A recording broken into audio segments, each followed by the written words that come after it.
Welcome to the Fly Fishing Insider Podcast, where each week we speak with brands, icons, innovators, and trailblazers within the fly fishing industry, exploring both the successes and failures they've encountered along the way to become who they are today.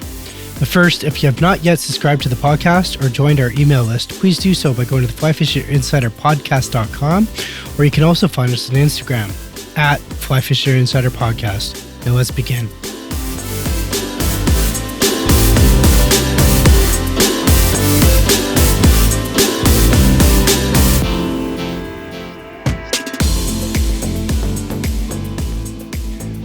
Welcome to the Fly Fishing Insider Podcast. Today our guest is Geri Meyer. Geri is the founder and owner of Athena and Artemis Women's Fly Shop. Geri is an extremely passionate fly angler turned guide. Geri has made the commitment to bringing more women to the sport of fly fishing. Here today to tell us more is Geri. Geri, welcome to the show. Thank you. Happy to be here. Yeah, absolutely. I know schedule conflicts and everything. It's been a challenge and a go around. We both had some illnesses, but we're back at it and we're here now. So, normally, Geri, I do a lot of research, and I want to get this out there ahead of time for the listeners. So this is kind of a different episode for me. I do a lot of research on my guests, and I kind of know a lot about their background and everything, but just due to us and the scheduling and everything, we kind of had to push this quicker. So I haven't done much research on you, but you are a legend in many ways. So we're both going to kind of just shoot the shit and talk freely. So I kind of like it. Right Yeah. on. There's So not, there wasn't much to see. I'm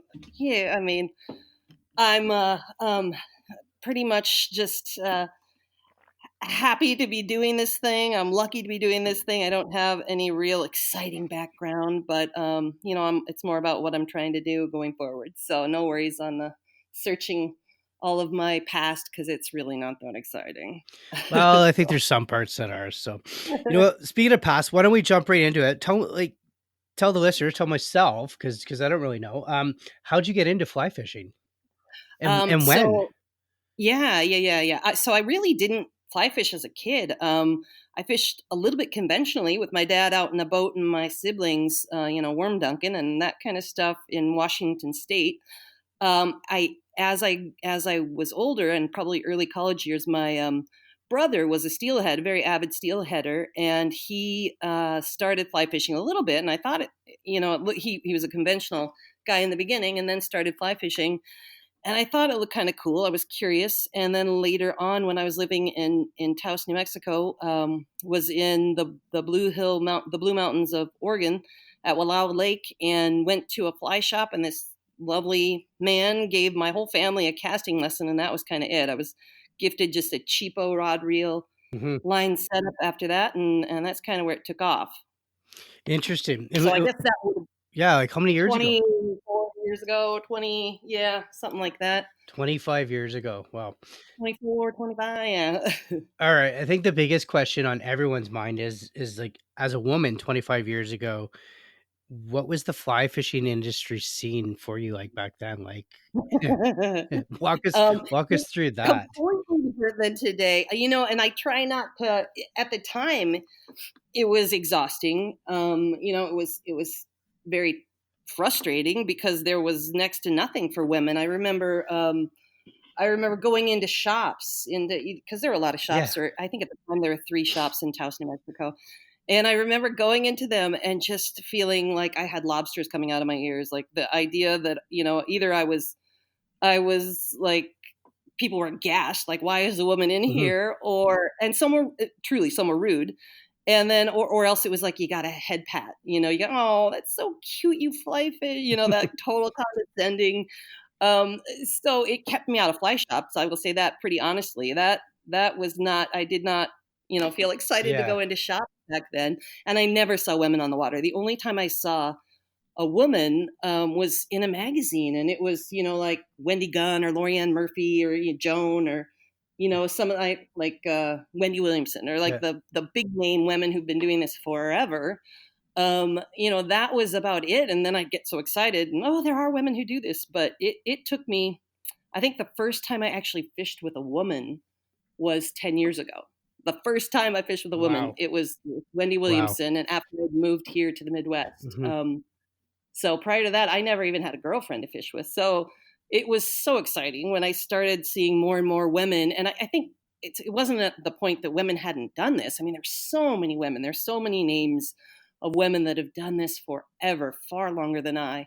And they just didn't have a platform. I think once there was, social media, I think, and internet, even I did this before internet, but I think that's when we found each other. I think that's when women had like, oh my gosh, look, there's this woman who's been doing this. Oh, there's this woman who's a guide. There's a woman who owns a fly shop. Like that is when it all started just snowballing. Hmm. So thankfully it did. Yeah. Interesting. Like, would it be feel like? Is it safe to say, like, when you were out on the water, or at that time, back in that period of time, were like, did you feel isolated at all, or? Oh, totally. I mean, well, though, I mean, I guess I didn't feel isolated. I felt like I was a bit of a novelty. Yeah, I guess. I Yeah. never thought I was in Taos, so you know, it's a small area. Well, relatively, I suppose. It's not like it was, in Montana, where I'm sure I would have seen more women, or maybe Oregon or Washington, or maybe in the Northeast as well, like Kiki Galvin and Rachel Finn and those women who've been doing it forever up there. Or Wyoming, there. I was in New Mexico, and so I Mhm. really didn't see a lot of people. So I wasn't isolated. I just felt, I didn't see other women. Yeah, I guess so, for sure. Were you at least kicking ass in the water? Were you? Well, in the first few years, no, I was flogging the water. I laugh because I must have caught enough fish to keep me doing it every once in a while. But then when I met my now husband, Yeah. he managed a shop and he had a drift boat, and so he was valuable. All right. So let's ask. I'm sure the listeners as well as myself. Like, how'd you guys meet? Did you meet on the water, or? Through friends, no, through friends, and I was not by any means I wouldn't even say a competent angler at the time. I hate admitting Yeah. it, but he really did kind of, teach me how to do it right. And he managed a shop. I was in restaurant at the time. I had no idea that I would in any way be involved in the industry side of Hmm. fly fishing. I just thought I was gonna, I had a cute guide and he would give me free flies. So That's cool. Yeah. whoa, that's all good. Yeah. Yeah. Yeah. I mean, I'm sure there's a lot of people out there that wish that would happen for them. No kidding, So, right. like, what shop did your husband manage at the time? Los Rios Okay. Anglers, and he guided a bit for them. Okay. Yeah, so that would have been, oh my goodness, like 15 years ago, 16 years ago, something like that. And yeah, so and he was good Hmm. and I wasn't, and I'm uber competitive. So I, was a quick study and decided I've got to get good because I got to hang with this guy. So yeah, I was fishing a lot at the time, trying to get better. Crazy. So at that point, you guys are fishing together, you're hanging out, getting free flies. When did you guys decide to open up you have 2 fly shops, is that right? Well, no, Athena and Artemis is my online shop, and Driftless Angler is our brick and mortar Okay, shop. so which one did you open up first? Oh, Driftless Driftless Angler. Angler. So when did you guys So that, together decide to do that, or like, yeah, yeah, yeah. walk us Actually, through. he came home one day, and said, "What do you think about moving to the Midwest?" And we had explored. Like, I knew he wanted to open a shop somewhere. I knew that was he'd been doing it since he was 15. I knew that was inevitable for Mhm. him. The Northwest, we really didn't have an interest in going back to, and it was so saturated with shops. So I knew that just wasn't an option. Neither of us were interested really in the Northeast. So he's from the Midwest. He's from Michigan, and though he didn't know a whole lot about Wisconsin, he came home one day and said, "What do you think about moving to this little town in Wisconsin?" And I believe I will. I don't know if you can bleep, but I said, "Why the F bomb would I even think about moving to Wisconsin? Like, are you out of your mind?" And he said, "No, let's just give it a chance." So we, looked this area up online. Just tons and tons of streams and really no fly shop. And it was just this gorgeous area that kind of reminded me of farm towns in Washington State. And we got on a plane and visited and fell madly in love with it. And so we decided we're gonna. At the time, had 2 kids, and I still Yeah, do, yeah. but um, and said, let's move, let's do this thing. And we really got lucky. it's a beautiful, a beautiful resource. The water here is amazing, and it's definitely supported us, and we're very grateful for And all of you're that. still guiding on there, no doubt? Yeah. Yeah. Yep. What, like, Yep. when's your peak season? Like, walk me through the guiding aspect of that. So our season, we're in they're little spring Mhm. creeks in Wisconsin, in it's called the Driftless area, and we are our season starts the first Saturday in January, and then it's catch and release until the first Saturday in May, and then open season from May until October 15th. And so right now trout Yeah. is closed. So we're searching out, toothy critters, musky Nice. Yeah. and northern right now. Okay. So yeah, And how, like, productive wise, it's a good fishery. You guys are enjoying great it. It's fishery. well It's an amazing managed. fishery. Yeah. Yeah, yeah. Well, Wisconsin does a fantastic job, as well as there are so many committed Trout Unlimited groups in the area, Chicago area, in the whole state here. It is, we have great water here. And spring creeks, I had no idea how to fish them when we moved here, but I'm so in love with spring Mhm. creeks now. It's yeah, and our season really, it starts, April. The weather can still be pretty crappy, but that's when it starts getting pretty good. And so our April to late June is our first good season, and then we kind of have dog days, but our hopper season is really good. And then yeah, July, August hopper season, and then but it's early mornings. We split days. We don't fish midday. And then fall, September through October 15th is our end season, and it's also Cool. really I good. love it. You know what, Jerry? I think you're actually making me want to go and fish for some toothy critters right now. So yeah. Yeah, me Kind too. of funny. You know what I wanted to ask, with being like a women's only fly shop, now you have that aspect as well. And you mentioned it was online. When did that come into play? And what was your reasoning behind that? Well, it started 5 years ago is when I officially started it. And when I started thinking about it was, I mean, I don't know about in the very first year. I don't think I really sat in on a lot of meetings with our Hmm. reps, our product reps. But then after that, I did. And, every once in a while I'd see a woman's product and I'd get really excited about it. Um, but then, I started sitting just so I could bitch, just so I could say, like, why am I not seeing women's products, or why are the women's products that I'm seeing Hmm. crappy, single layer crap that I would never tell somebody to even buy. And so that, I'm sure most of the reps would like roll their eyes when they knew they had to come listen to me bitch. But I just kind of felt like I had to. And then as I started seeing more and more women's products, rolling in, and I will say from the get go, Sims. I remember when I was in Taos, and I remember going into the shop that my husband managed. In the back hallway, there was a picture, and I, for the life of me, don't know who the woman was. But she's out in the middle of a stream in waders casting a fly rod, and it's just one of my, it's imprinted in Yeah. my Yeah. brain, just that thought, like, oh my gosh, women do this, we get to do this. And so, I mean, I just did that plug that I had to say, Sims has been doing this forever. So Sims definitely started rolling a lot of women's stuff out. And I think, Patagonia, Orvis, Reddington, all the other companies started definitely stepping in line. But when I started seeing more and more, I thought, I think I need to like do something, because every shop I would go into, it was the same thing. You'd see one or two, maybe three products at most, and you'd never have full Hmm. runs of Yeah. anything. And you wouldn't see their like high end anything. So I thought, I've got most of this stuff on the shop, or at least I got a good portion of it. And so then I'm just going to start trying to carry all women's stuff and put it online in one place, because I didn't think I could get a ton of people to the southwestern corner of Wisconsin to come into our physical shop. So I'm gonna try this and try to make it a gathering spot, with a community of women who, we've got trips and a guide page, though it's not in great condition right now. I'm working on a new website, but yeah, so that was the idea, like just kind of a hub for Hmm. women.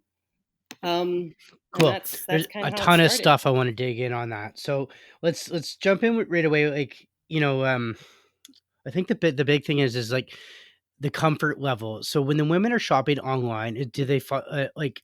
at your shop, do they reach out to you afterwards, or do you get feedback from them saying, "Hey, this was an easy experience. It was more comfortable than walking into a traditional shop." Like, what's the feedback that the women are giving you from the online shop?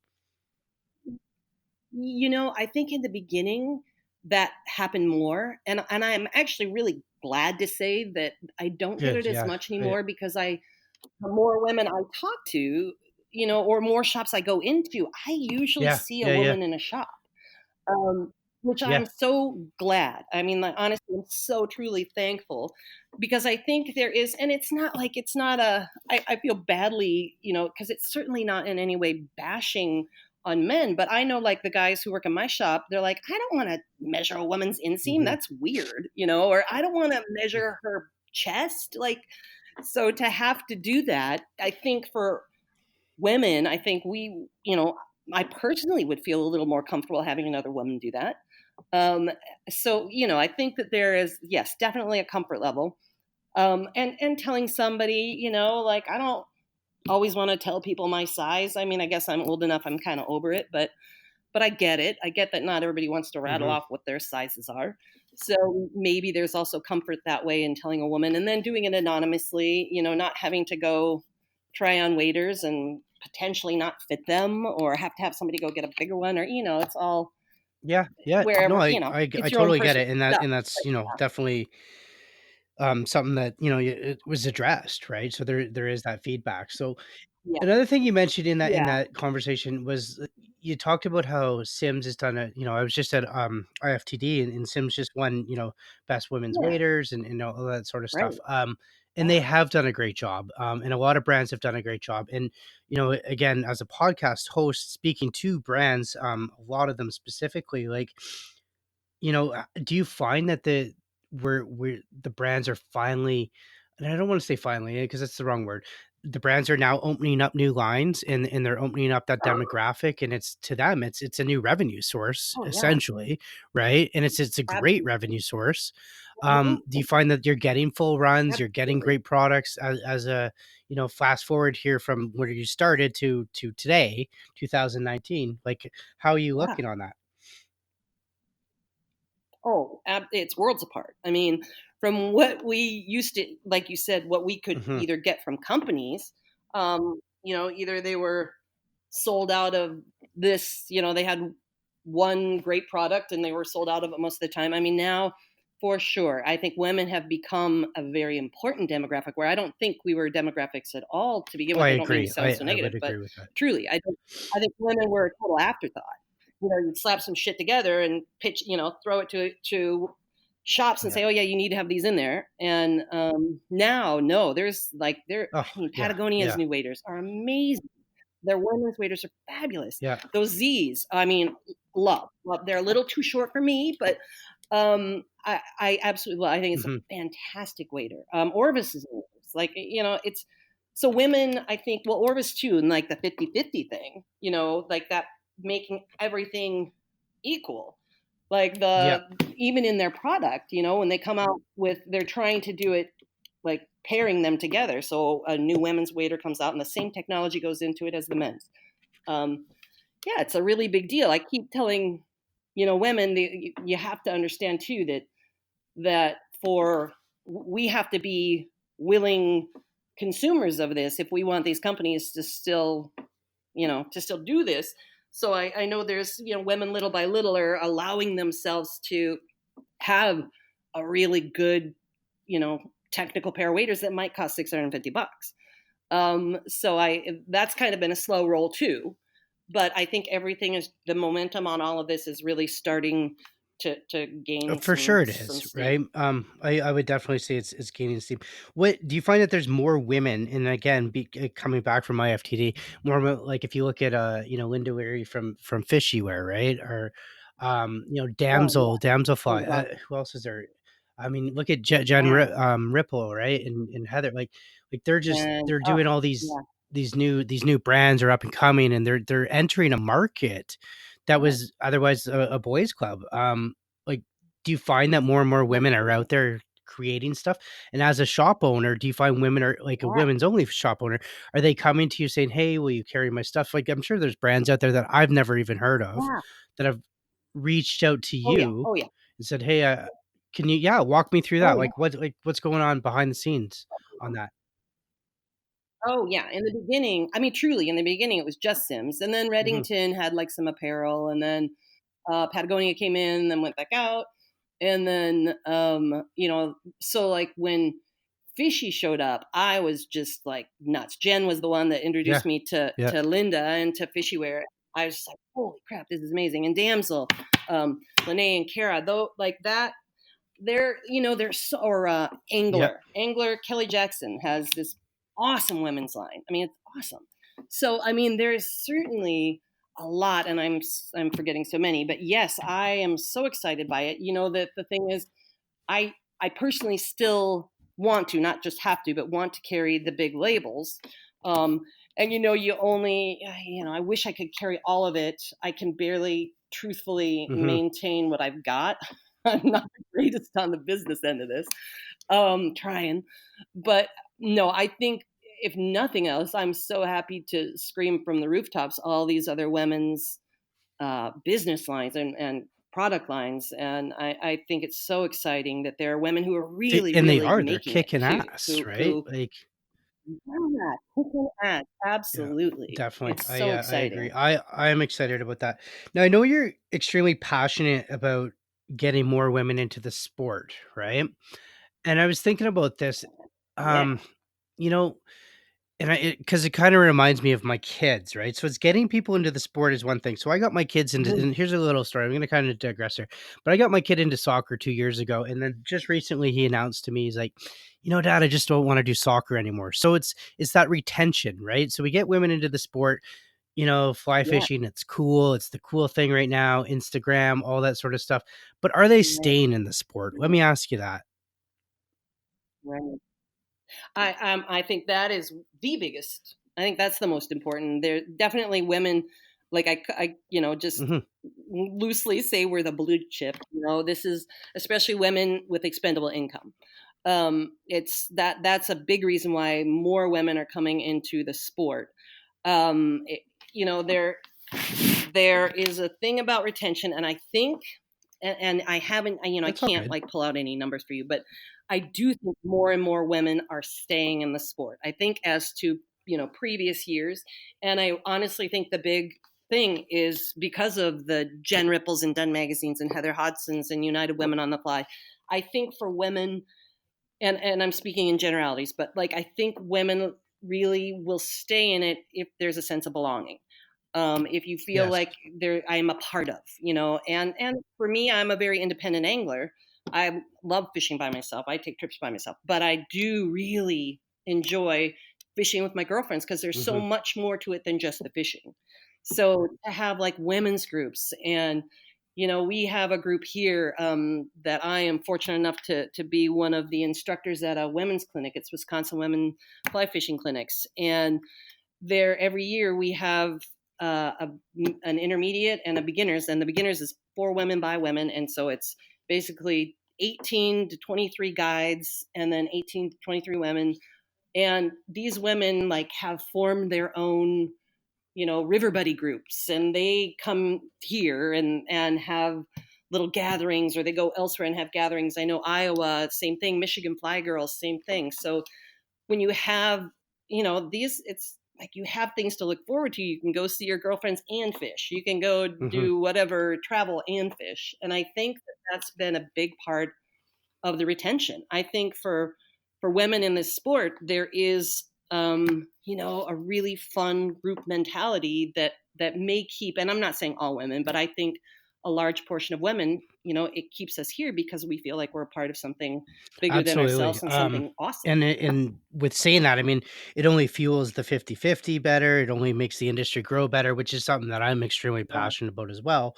For sure. No, I know you mentioned that you do Yeah. some outings and some trips. Is there what else are you personally doing to promote? I'm kind of putting you on the spot here, but to promote more growth and more diversity within Okay. within our sport.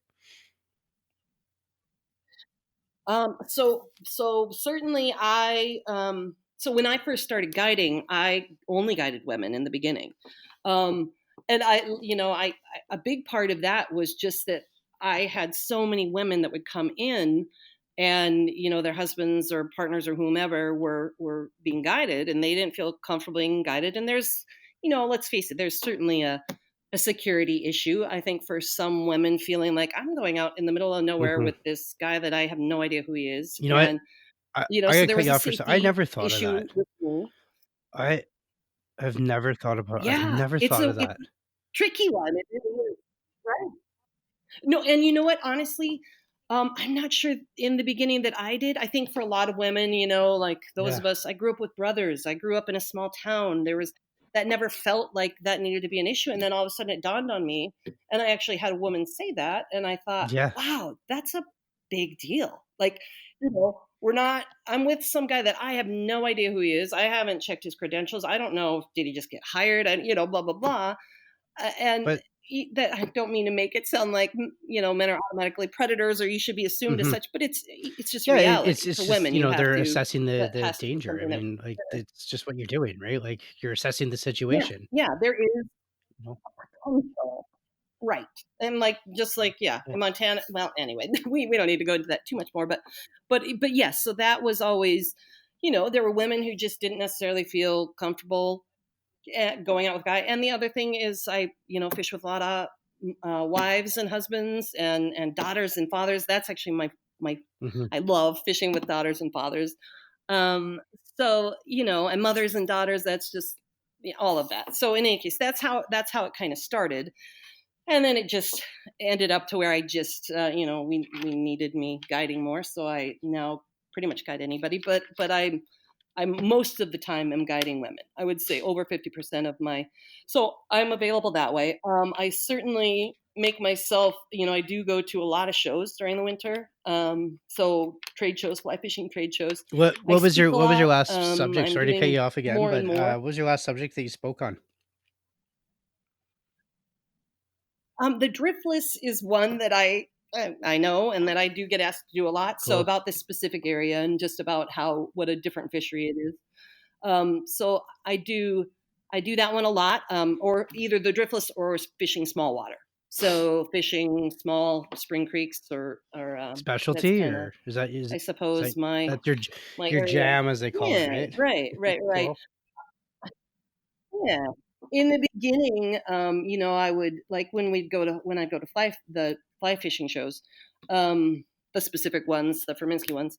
I would talk about, I did one on safety. I've done them Mhm.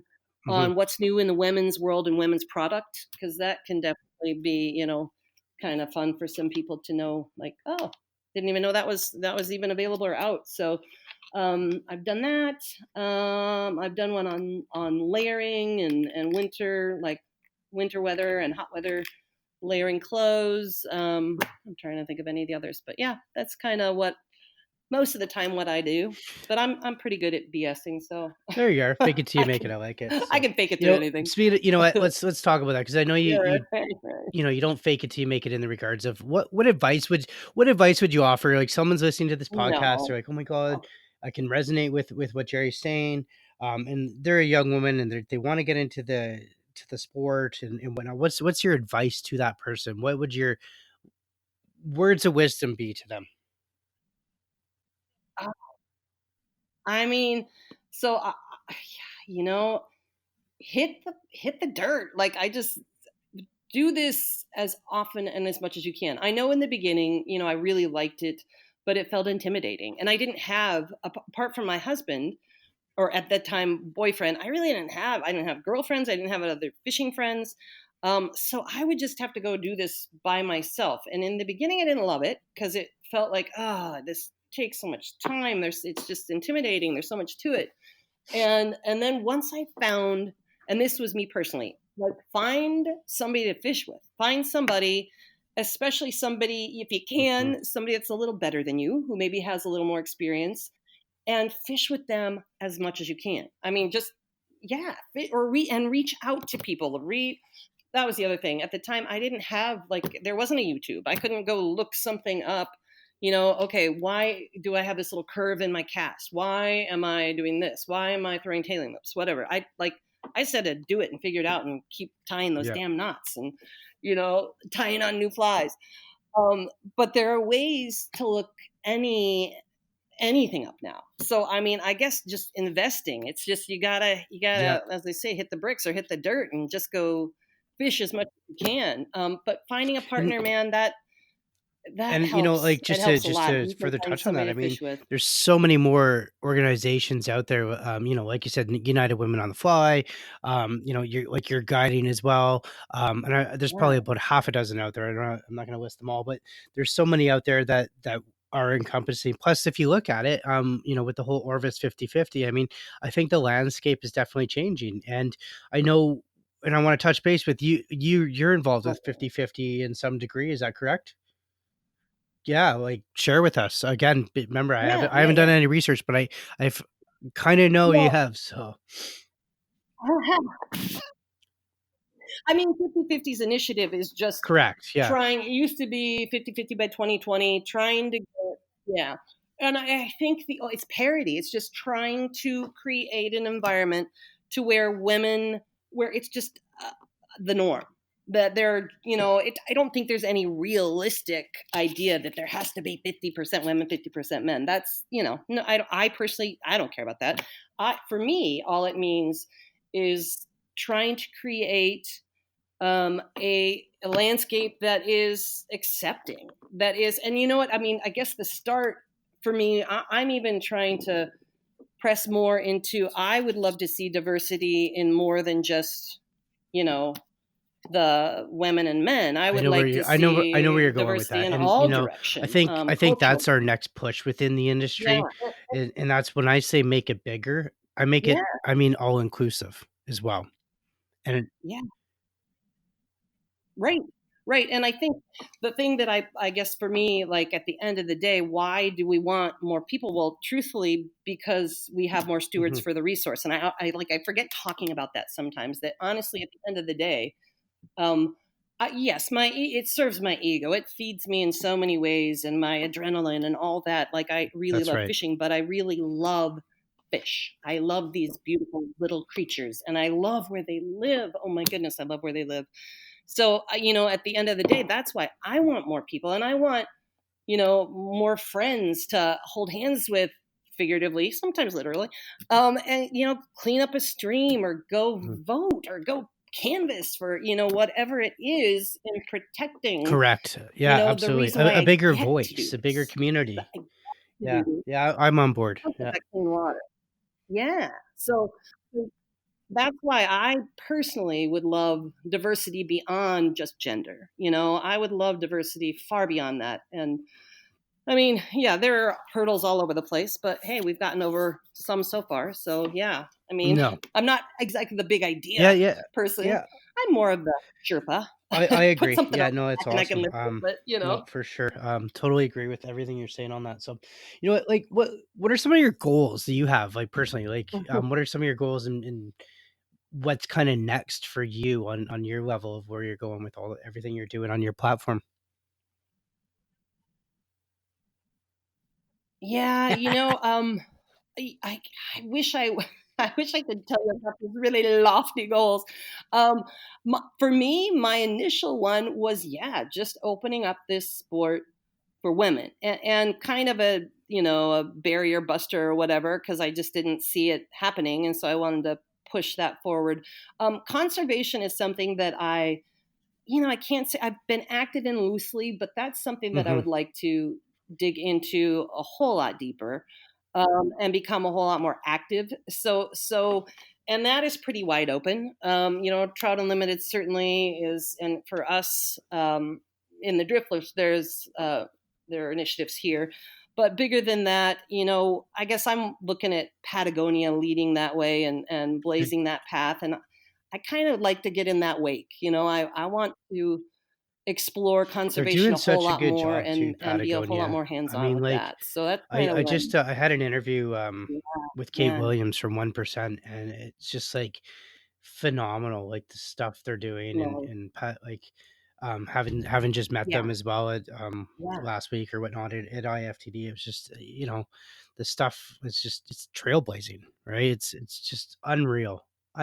So Oh, yeah, and they're yeah. 100% commitment. Like, I just look at that And I going, th- I "Wow, think they changed their that's a slogan too. It's that's like a big deal." I You can't know, and what is it again? oh, they did. Yeah, Yeah, yeah. we're in business to save the planet. I believe. I maybe I'm misquoting that, but I believe that that is it, and I'm just like, "Oh, that that's amazing." That's like, I mean, that's big, and I would love Yeah. to. I mean, realistically, I'm running a business, so, and not to say that I should make compromises. I just mean that, I wish that could be my motto. I wish that That's a that huge could goal. be, That's great. and That's I can only work that's towards that. So I guess I have it's a huge goal. It's a huge goal, and I'm mhm. yeah, gobsmacked by they No, really it's are fully doing it. it is amazing. That's So, really amazing. here's I want to ask you. I'm gonna So shift here to something else. Social media. Let's talk social media. Like, so let's yeah, talk about the negative side first, yeah, because and then because I always like yeah. to finish on a higher note. Oh, So like, what do you like? I'm just gonna say it out there, right. and hopefully I don't get into too much hot water. Like, what are your reactions? What's your reaction as a Yeah, a leading female and in empowerment, all that sort of stuff, and then you see the images that might not be about the fish or the fishery, it might be more about the person and the yeah, presentation that that person is putting yeah, out there in that image. Like, yeah, what you know? yeah. That's a tough one. That's a tough one for me. Uh, I certainly, you know, I have tried to. Well, first of all, like I am going to say it. I loathe social media. Social media. I'm terrible at social media. I just have no Yeah. interest. I would rather be doing. I'd rather be doing it. It might be my ADHD. I mean, I say that loosely, but it's probably true. I just like the idea of stopping and Yeah. making a post or taking a picture. And certainly, I don't want to take pictures of myself. So for Ye me, like Instagram, Oh, yeah. especially, Yeah. but I get the value. I mean, I get what it's about. I really, really do, and I know that it's essential for business, and it's probably a big part of why, on that end, I'm really not blazing any trails that way.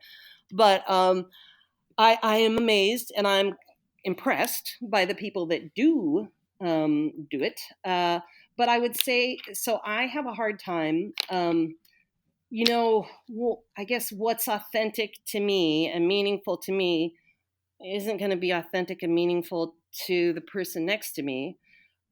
So, you know, I don't know. Correct. Yeah. I don't. I don't like to police what women do with their bodies and what they show. I'm like, I guess maybe I'm old, mature, whatever. Mhm. Um, it doesn't affect me. And I would certainly reach out to somebody if I thought it was a detriment to them. Um, and I get why, when we're young, well, Do you as humans, we okay, all want so let me ask attention. So here, it's because not, I'm just gonna jump in. I have Do a you tough find that, time with it. like, because the women are doing we're doing such you guys are doing leaps and bounds within the industry, right? The 50-50, this, there's some seriously kick-ass women out there that Yeah, are, spearheading, trailblazing, yeah, setting up businesses, everything we've talked about. Do you find that there's something where, someone might have 100, 200, a right, million, I don't know, whatever it is, followers, and then, they're posing with a fish, and it's really not about the fish, it's about them. yeah, Do you find that sets back right, the right. women, the image, or I don't. Well, I hope not. I mean, I really hope not. I would cool? hope that it could be, if somebody doesn't like it, look at something else.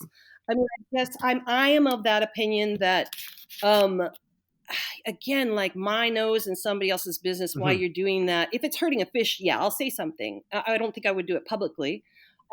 But how hypocritical. I Yeah, look back because at they're so many learning. of I my I get it. Yeah. crappy pictures Yeah. of how I held it. You know what I mean? Like there is something, yeah, there's something to be said for personal responsibility as well. I mean, certainly I hope that gentle voices I know that sounds kind of kumbaya, No. but nobody wants somebody shaking a finger and yelling at you. That's just not how I personally am going to learn.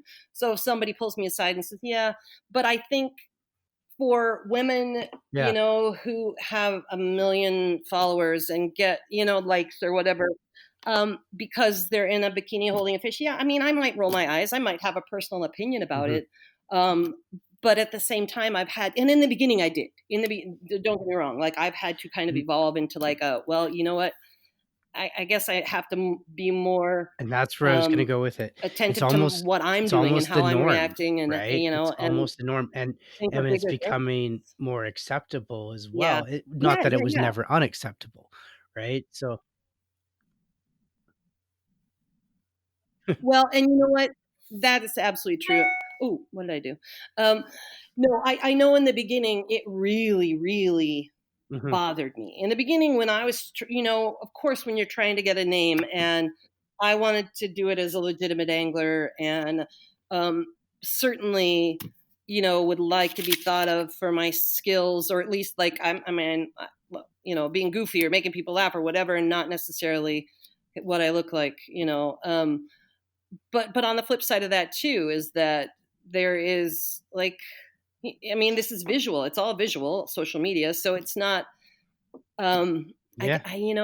using tools or whatever. I guess they're not tools, but what you've been given, there's also something. Don't you just love it? Yeah, I just love it it's slippery because and it's I'm the tricky. same way. It's just one of those situations I we do tiptoe actually. around it, I but do. I know it's on the tip of everyone's tongues and everything like that. So, Yeah. Well, yeah, and I would say, it's funny mhm, because I remember thinking like, okay, if a woman, and honestly, in my early days, I had a girlfriend who I remember seeing her for the first time, and she pulled up in this really swanky car and had her nails done and had makeup done, and her hair was done, and she yeah, was just in perfect everything with no mud or grass on anything. And I remember just rolling my eyes, going, "Oh my gosh, she can't fish. I know she can't fish." And like, what an asshole of me to even think that. And that's honestly, holy crap, she outfishes me every time I fish with her, like yeah, every time. And we're just completely different people. And that yeah, is, I guess, that stuck with me. And then thinking like if anybody wore pink or yeah. purples, and now I'm like, oh God, they make So it like there's cute shit out there. Like wear and it if you again, want to yeah, you're wear it. 100% right. And if So fish don't that's what's care, and if cool it's about not this is because affecting you look at anything, that it's up to image, you. which might be like you right away we judge, but we don't know the backstory of like, they double hauled to a pool and there it was and boom, pulled it out. And you know what? Just be Yeah. if you want to wear what you're wearing, it's so cool. Yeah. Oh my God, right. Hmm. Right. And then back to the Instagram thing. I mean, I am a feminist at heart. I have been since I was young, young, young. And so to me, I'm like, I guess I just have that Hmm. idea of Absolutely. Yeah. yes, things used to bother me because I don't like women being objectified ever. And using and in the day, oh my God, I think of so many ads, and I remember so many emails and so many like me bitching, calling, making phone calls, and whenever I'd see women being objectified in fishing magazines or Hmm. whatever, and I remember just like, oh, I was such a hag about it, and I still would be. um, so that like, but then again, I mean, that was using woman's physicality where I never saw, and I remember like in a Yeah. couple letters, like Yeah. I never saw men in a banana hammock trying to sell a fishing rod, a fly rod, or you never saw guys without shirts on, or in their waders. And so it was that use of a woman's body bothered me a lot. And now when I look, I'm sure I'm hypocritical in so many ways because, Hmm. but I guess there's a difference when a woman is using her own body and that's her own personal use of it. There's a difference there. But now at the end of the day, some of it is that I've become desensitized to it, and some of it is that yeah, I just don't want to. Oh, I do I don't know. want to Absolutely tell know. Yeah. other women what to do with their own bodies. You know, yeah. So And I try not to, I try to understand again my judgment, my can you fish? Like, yeah, I got to let that go. I've just had to learn there's so much of, because holy crap, I sure, I'm not any kind of I love how spectacular angler modest you by are, by the any way. means. And so it's kind of comical, I don't know. People think it's self-deprecation. Fish with me, and you might really get it. I do enjoy. I'm passionate about it. I love it. I can cast, but Yeah. sometimes again, maybe that ADHD thing. There we are. Yeah. I like to look at all the shiny things, so I miss a lot of fish. Speaking of shiny things, I usually ask my guests one question before I let them go. And that one, I'm going to ask you that one question. So one question is what's one thing that you would change within our industry? What is the one thing that I would change with a magic wand kind of thing? You betcha. Oh, diversity. I would love to see more color, more. I would love to Hmm. see. This has been, and I don't. This is also coming from privilege. Yeah. I have privilege, and from what I've grown up with, and who I've stumbled upon, and who I've found, and who's given me so much. I am a very privileged human, so I would love to see, a kaleidoscope of color and gender and age, and that is, I would just, I'd like to see. That's pretty utopian, but that's what I'd like. Yeah, I mean, I don't think you're alone in that. I know I'm definitely on board with that as And well. So I think sure. finding kids, more and Yeah. more, and teaching them how to love it and stay in it and find find friends and find a culture that, again, because of the stewardship, finding a way to have, make people give a damn, Hmm. yeah, about the resource, and more people and more ethnicities and more, yeah, that whole broad spectrum of more, would mean a whole lot, more people giving a damn about the water and these little creatures. Which is so important. Like I said, I fully agree with that. So, let's end on a high note. You know what, Jerry? Right on. Where can we find you? Oh yeah. So my shop is called the Driftless Angler, my husband's and my shop, and that is in Viroqua, Wisconsin, and we're in the southwestern corner, called the Driftless, and that's driftlessangler.com. And then the women's shop is Athena and Artemis Women's Fly Shop, and it's womensflyshop.com on both Facebook and Instagram. Perfect. I'll definitely make sure I put that in the show notes as well. Right So, on. Jerry, I definitely want to thank you for being our guest Oh today. It's been yeah, so amazing talking to you. I've learned a lot. And like I said, yeah, we did good. This was a good one. thank you so much. I appreciate it. Come fish with me anytime. I want to now, and Right especially on. for toothy critters. So Yes. we'll leave it at Well, that. I'm a total rookie at that, but I can get you on trout, and we can go fumble trying to find the toothies. That'll be better as well. All right. Right on. Thanks, Jerry.